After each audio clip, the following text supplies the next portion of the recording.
भगवान से हम जानते हो कितने दूर हैं। जब आप बिहारी जी जाते हो ना तो बार बार मंदिर का पर्दा बंद होता है। कई बार आप सवाल करते हैं कि ये पर्दा क्यों बंद होता है, तो इसका उत्तर सुनो। बार बार पर्दा इसलिए बंद होता है क्योंकि बिहारी जी कहते हैं कि मैंने अपना पर्दा तो हटा दिया, अब तू बता कि तू अपने घमंड का पर्दा कब हटाएगा। जिस दिन आप अपना पर्दा हटा लेंगे उस दिन आपको भगवान की प्राप्ति होगी। आप लोगों ने अपना पर्दा नहीं हटाया। क्या नहीं हटाया? घमंड का, अहंकार का पर्दा। जब तक ये अहंकार रहेगा तब तक भगवान की प्राप्ति में बाधा है। भगवान की प्राप्ति में बाधा। अहंकार मिटा दीजिए, कोई बाधा नहीं। इसलिए आपसे मैं विनती करता हूं, गोपियों को भगवान मिल गए, पर जब मिले तो गोपियों को अहंकार आया। अहंकार आया तो भगवान चले गए। भगवान आपको मिल भी जाए और फिर अहंकार आ जाए तो प्रभु छोड़ देते हैं। भगवान सब कुछ स्वीकार कर सकते हैं, भक्त का अहंकार स्वीकार नहीं कर सकते। एक बार अर्जुन को अहंकार आ गया। एक बार क्या हुआ कि द्वारिका में एक घटना घट गई। क्या घटना घट गई कि एक पंडित जी आए और भगवान कृष्ण के दरबार में आके जोर जोर से रोने लग गए। सुनो कृष्ण, तुम अच्छे राजा नहीं हो। तुम्हारे राज्य में देखो हमारा एक बच्चा जन्म लेते ही मर गया। तुम अच्छे राजा नहीं हो। यदि तुम अच्छे राजा हो तो हमारा बेटा लौटाओ। कह करके रोता रोता ब्राह्मण चला गया। दूसरी बार फिर उसकी पत्नी के बच्चा हुआ। अगले साल फिर उसका बच्चा मर गया। फिर वो आया। तीसरे साल फिर बच्चा हुआ, फिर आया। बार बार भगवान के द्वार पे आता, रोता, चला जाता। ऐसे करते करते उसके 8 बच्चे मर गए। अब की बार 9वां बच्चा हुआ।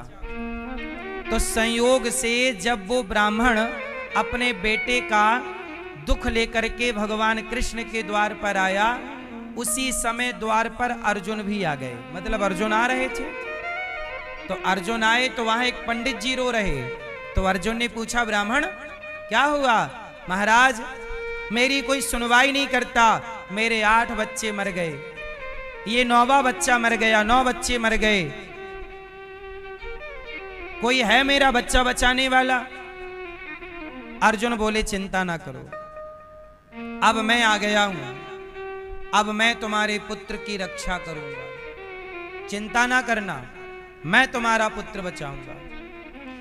तब ब्राह्मण बोले कि मेरा पुत्र कृष्ण बचा ना पाए, बलराम बचा ना पाए, प्रद्युम्न बचा ना पाए, अनिरुद्ध बचा ना पाए, तुम कौन हो? तो अर्जुन बोले, मेरा नाम अर्जुन है, गांडीवधारी। अब देखो अर्जुन का घमंड।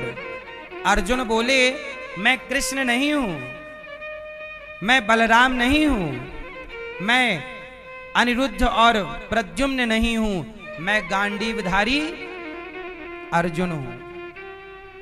ये कौन बोल रहा है? ये अर्जुन नहीं बोल रहे, ये अर्जुन का अहंकार बोल रहा है। अब देखो प्रभु को लीला तो करनी थी, अर्जुन का घमंड तोड़ना था। अब ब्राह्मण से कहा कि तुम जाओ, तुम्हारे पत्नी के बच्चा होने से 2 दिन पहले हमें बता देना, बस जाओ। अब ब्राह्मण गए। अगली बार जब 10वीं बार पंडित जी के यहां बच्चा होने वाला तो दौड़े दौड़े आए। उस समय अर्जुन द्वारिका में ही थे। अब द्वारिका धीस भगवान कृष्ण बोले, अर्जुन कहां जा रहे हो? बोले, वो पंडित जी के पुत्र की रक्षा का मैंने वचन दिया है, पूरा करने जा रहा हूं। तो भगवान बोले, चलो हम भी चलते हैं। भाई जो काम हम नहीं कर पाए वो तुम कर रहे हो, हम भी तो देखें। तो अर्जुन के साथ कृष्ण भी आए, बलराम जी भी आए, सारे लोग आए। अर्जुन ने क्या किया कि पंडित जी की पत्नी जिस कमरे में बच्चा देने वाली थी, अर्जुन ने बाण से पूरा घर कवर कर दिया, एक सुरक्षा कवच बना दिया। गायब हो गया। हर बार तो लाश रह जाती थी, इस बार तो लाश का भी पता नहीं, मुर्दे का भी पता नहीं। अब पंडित जी आए बाहर निकल के, अर्जुन बड़ा कह रहा था मैं गांडीवधारी हूं, ये हूं वो हूं, हर बार तो लाश रह जाती थी, इस बार तो मेरा बच्चा पूरा का पूरा गायब हो गया। तू बड़ा डींगे मार रहा था, बड़ा बलवान पहलवान है, काय का गांडीवधर, कुछ नहीं आता तेरे से, जा यहां से। धिक्कारने लगे, धिक्कार है अर्जुन तुझे, धिक्कार है। अर्जुन को बड़ा बुरा लगा। ब्राह्मण देवता चुप हो जाइए, मैंने कहा था कि मैं यमराज के पास जाके तुम्हारा बच्चा लाऊंगा, मैं जा रहा हूं यमराज से लड़ने। अर्जुन कोई सामान्य थे नहीं, यमराज से चले युद्ध करने। यमराज जी अभी अभी ब्राह्मण का जो बालक लाया, यमपुरी गए। यमराज जी ने कहा अर्जुन मैंने कोई बालक अभी पंडित जी का नहीं उठाया। अच्छा आपके यहां नहीं है, कोई बात नहीं। स्वर्ग गए पिता के पास। अर्जुन इंद्र के पुत्र हैं, इंद्र स्वरूप हैं, इंद्र के अंश से। स्वर्ग में भी बालक नहीं, यमपुरी में भी बालक नहीं, वरुण लोक गए वहां भी बालक नहीं, वहां के बाद अग्नि लोक गए, अन्य अन्य लोकों में गए जहां जहां संभावना हो सकती थी, कहीं बालक नहीं मिला। जब नहीं मिला तो अर्जुन ने प्रतिज्ञा ली थी कि ब्राह्मण यदि मैं आपका पुत्र नहीं लौटा सका, उसकी रक्षा नहीं कर सका, तो मैं स्वयं चिता पे जल जाऊंगा। अब अर्जुन ने अपनी चिता बनाई और जलने चले। तब भगवान कृष्ण बोले यहां आओ अर्जुन, आओ। भगवान कृष्ण बोले अर्जुन चलो मेरे साथ। तब अर्जुन के साथ भगवान श्री कृष्ण जब गए, एक दिव्य रथ बुलाया भगवान ने, प्रकाश अंधकार से गुजरता हुआ, सारे लोकों को चीरता हुआ। जब भगवान का वह विमान भगवान के परम धाम भूमा भगवान अर्थात बैकुंठ भगवान श्रीमन नारायण के धाम में जब पहुंचा, तो वहां पर भगवान की गोद में वो पंडित जी का बालक था। तब अर्जुन और भगवान कृष्ण हाथ जोड़कर भगवान नारायण के आगे खड़े हैं। तब भगवान नारायण ने आज्ञा दी कि अर्जुन और कृष्ण, आप दोनों को मैंने लीला के लिए धरती पर भेजा था, अब आप दोनों का कार्य पूरा हो गया है, अब आप दोनों वापस आने की तैयारी करिए। आप दोनों को ये समझाने के लिए मैंने ये लीला रची।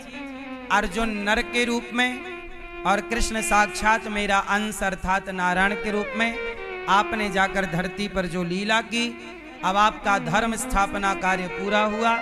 अब कलयुग का आने का वक्त है, अब आप लोग अपना कार्य पूरा करके वापस आइए। और ये रहे ब्राह्मण के पूरे 10 के 10 पुत्र। अब जो बालक जितने साल का था, जैसे 10 साल पहले जो पैदा हुआ वो अब 10 साल का होगा, 9 साल पहले जो पैदा हुआ, तो जो बालक जिस साल पैदा हुआ उतने वर्ष के सारे बच्चे लौटाए अर्जुन ने ला करके ब्राह्मण को दिए। और अर्जुन अब समझ गए कि ये जो कृष्ण हैं ये साक्षात मेरे संग नारायण है, क्योंकि जिस लोक तक ये मुझे लेकर गए उस लोक तक कोई व्यक्ति जा नहीं सकता इनकी मर्जी के लिए। सोचिए, इसलिए अर्जुन जो हैं वो नर हैं, श्रेष्ठ नर, और कृष्ण जो हैं साक्षात नारायण हैं। इसलिए अब लीला पूरी हुई, अर्जुन चरणों में गिरे। अर्जुन आज समझ पाए कि कृष्ण कौन है। आज तक तो वो यही समझ पाए कि ये बलशाली हैं, मित्र हैं, ठीक है, भगवान भगवान कहते हैं, पर भगवान के वास्तविक रूप का दर्शन आज हुआ है अर्जुन को। अब अर्जुन भगवान की शरण में आए। अब भगवान कृष्ण ने कहा जो शरण में आ जाता है उसकी मैं रक्षा करता हूं। तो अर्जुन को भी घमंड आ जाए तो भगवान अर्जुन के भी घमंड को तोड़ देते हैं। तो हमें घमंड आएगा तो भगवान नहीं तोड़ देंगे। इसलिए आपको जब घमंड आता है तो भगवान आपकी रक्षा आपके घमंड से करते हैं। इसलिए कहता हूं किसी भी हाल में अहंकार ना किया करिए, अहंकार मिटा दीजिए। गोपियों को आया, चले गए, सारी गोपियां तड़पने लग गईं। श्री कृष्ण हा कृष्ण हा नंद नंदन। सारी सखियां रोने लगीं, अब लगा प्राण निकल जाएंगे। तब भगवान श्री कृष्ण की क्या एक गीत गाया, गोपियों ने गोपी गीत गाया। गोप्या ऊंचू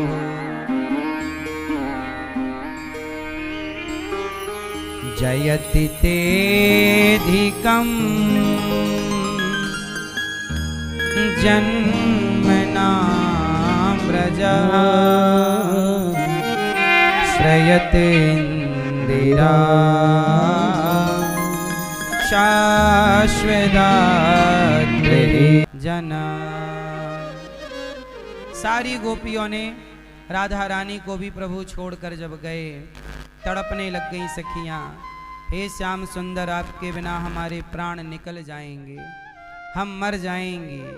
जब गोपियों ने रो करके तड़प गई बेचारी। भगवान को कौन पा सकता है जिसके अंदर भगवान को पाने की तड़प है। गोपियों के अंदर तड़प जागी और जैसे ही तड़प जागी तो गोपियों के मध्य भगवान प्रकट हो गए। अब देखा नहीं जा रहा है, प्रकट हो गए भगवान। हा कृष्ण हा कृष्ण। गोपियों के प्राण निकल जा रहे थे, तब भगवान प्रकट हुए। तासामाविर्भूच्छौरे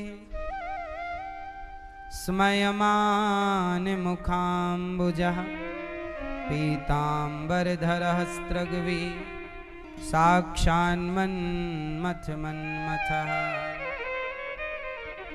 प्रकट हो गए श्री कृष्ण। अब जितनी गोपियां उतने कृष्ण बन गए प्रभु। और दिव्य पावन लीला, और जब रास रचाए उस समय